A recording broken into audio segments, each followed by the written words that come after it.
Bonjour, en ce lundi 21 octobre 2014, il est minuit, il est midi par contre, et je vais vous parler de...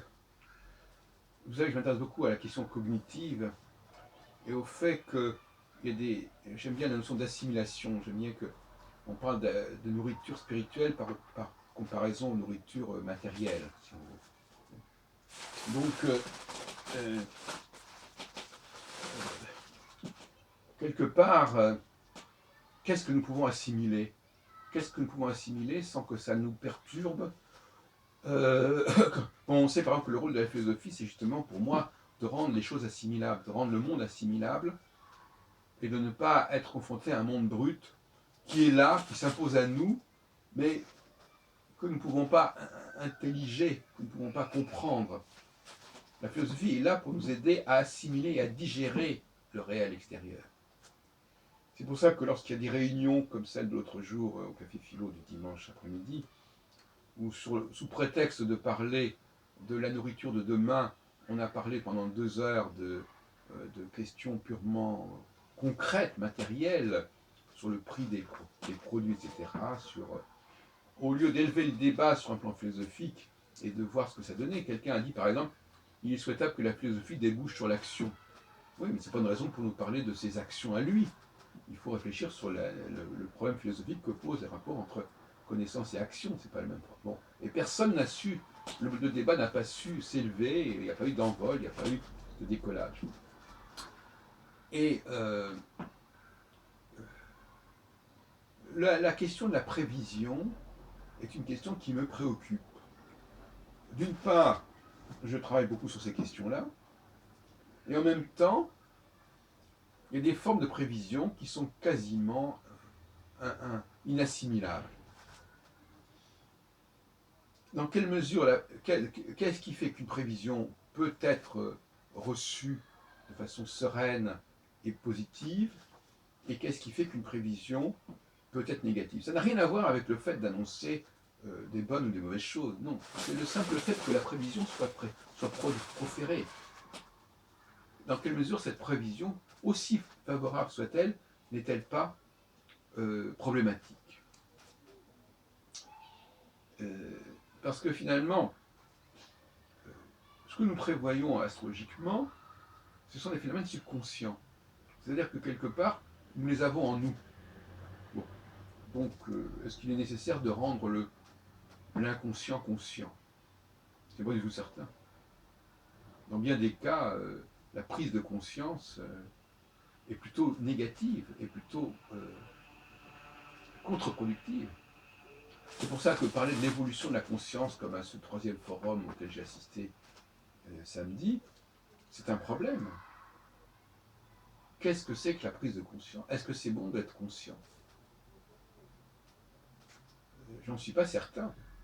Ou plus exactement, est-ce qu'il est bon d'être conscient dans la conscience? Parce que de toute façon, nous sommes conscients dans la subconscience. Est-ce qu'il ne suffit pas que l'être humain soit dans la subconscience, qui est une conscience, à la différence de l'inconscience? Mais c'est une conscience qui se produit quelque part en nous, qui existe, qui agit en nous, mais qui n'est pas de l'ordre de la conscience immédiate, au fond, exprimée. Là, il faudrait aussi travailler sur cette question. Alors,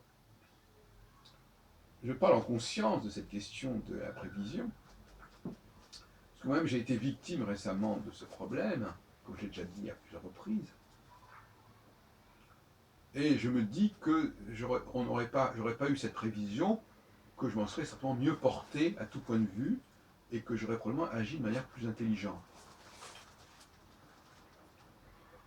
Rien n'est pire que même dans notre rapport à autrui, que de dire de toute façon il est écrit, ou il a été dit, ou il a été annoncé ceci ou cela, donc ne nous énervons pas, les choses vont de toute façon se produire, ou se reproduire, ou prendre cette forme ou une autre. Finalement, en tenant ce genre de raisonnement, d'abord on a un rapport à l'autre qui n'est pas sain, parce qu'on a un rapport un petit peu comme ça, en biaisé. Au lieu de se laisser aller spontanément à dire des choses ou à faire des choses, il y a une sorte d'obstruction qui vient justement du fait de la prévision, de la prédiction, et qui nous dit, oh, ben, c'est pas la peine de faire tel et tel effort, puisque de toute façon, ça va de toute façon se terminer comme on me l'a annoncé. Et puis alors évidemment, il y a l'autre problème qui est de savoir si les choses se réalisent vraiment comme on les a annoncées, comme cela nous a été annoncé. Ça vient compliquer encore plus les choses. Non seulement, si la prévision est juste, bon, on dit, bon, ben, j'ai attendu, j'ai peut-être pas eu le rapport humain que j'aurais pu avoir, j'ai pas eu les réactions humaines que j'aurais dû avoir, réactions même si elles avaient été avouées à l'échec, qui auraient été très profitables, plutôt que de ne pas agir, parce que dire c'est pas la peine de faire quoi que ce soit maintenant, parce que de toute façon ça servira à rien, c'est pas forcément évident. Le fait d'essayer quelque chose fait partie d'un continuum, fait partie d'un processus qui est peut-être nécessaire. Il faut peut-être passer par l'échec pour arriver à un résultat. Donc rester les bras croisés en disant je ne fais rien, je ne tente rien, parce que de toute façon je sais qu'à tel moment les choses vont se passer comme ceci ou comme cela, c'est un problème qui relève de la philosophie de la prévision.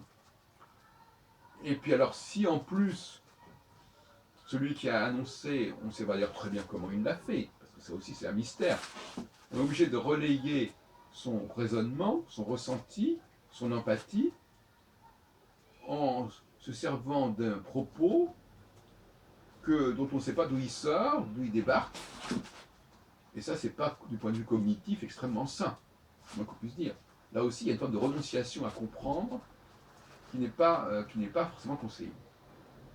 Puis alors, si en plus, la personne qui a fait la prévision s'est trompée dans son interprétation, a confondu les messages, a confondu les icônes, si on peut dire, c'est tenté qu'il travaille parfois avec des icônes, a mal perçu la problématique, et ben là, on est encore pire, enfin encore pire, en tout cas, ça ne fait qu'aggraver les choses, puisque dans ce cas-là, effectivement, on aura attendu, on aura raté des occasions, on n'aura pas eu la relation humaine qu'on aurait dû avoir, et en plus, le résultat des courses sera discutable. Bon. Alors je reviens sur le cas que j'avais abordé la semaine dernière, d'une prévision que j'avais moi-même sollicitée au mois de février 2014, donc il y a plus de 6 mois, sur le comportement d'une personne. Question, à mon avis, qui rétrospectivement est complètement idiote. Et parce que j'ai expliqué pourquoi ça crée des tas de quiproquos de part et d'autre, de toute façon. Ça crée des attitudes, on est en porte-à-faux avec la réalité. C'est vrai que parfois les astrologues, d'ailleurs, font de très mauvaises prévisions, bien pire que les gens qui ne sont pas astrologues. Parce qu'ils ne voient les choses, ils ne regardent pas autour d'eux, ils regardent dans leur schéma, dans leur modèle, et donc par conséquent, ils sont parfois beaucoup moins performants que la personne qui n'est pas astrologue, soit dit en passant.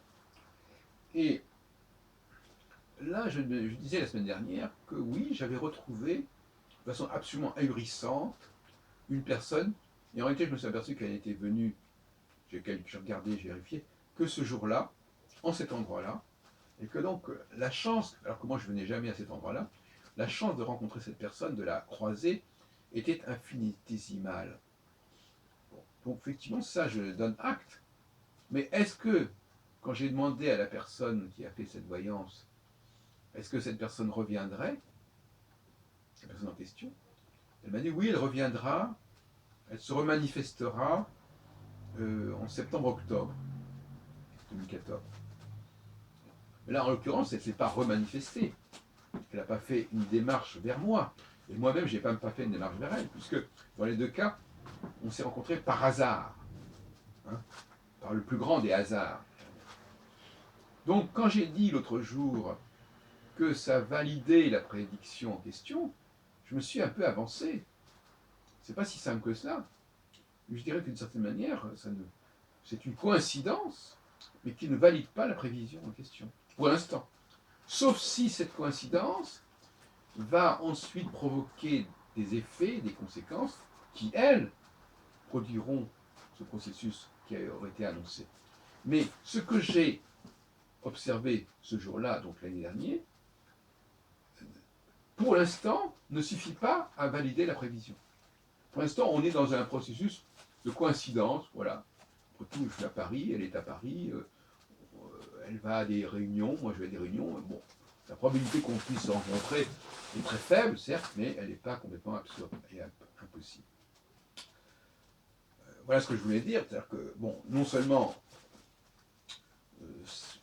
avec ces personnages, je n'ai pas eu nécessairement le comportement qu'il fallait, les réactions qu'il fallait, je n'ai pas essayé ce que j'aurais pu essayer, je n'ai pas établi la connexion normale que j'aurais pu avoir de quelqu'un qui ne connaît pas, l'avenir, mais qui tout simplement vit dans le présent et vit dans le ressenti avec l'autre au présent, ici et maintenant. La prédiction nous fait décaler, nous fait nous démarquer par rapport au ressenti ici et maintenant, et à mon avis, en ce sens-là, elle peut être extrêmement pernicieuse.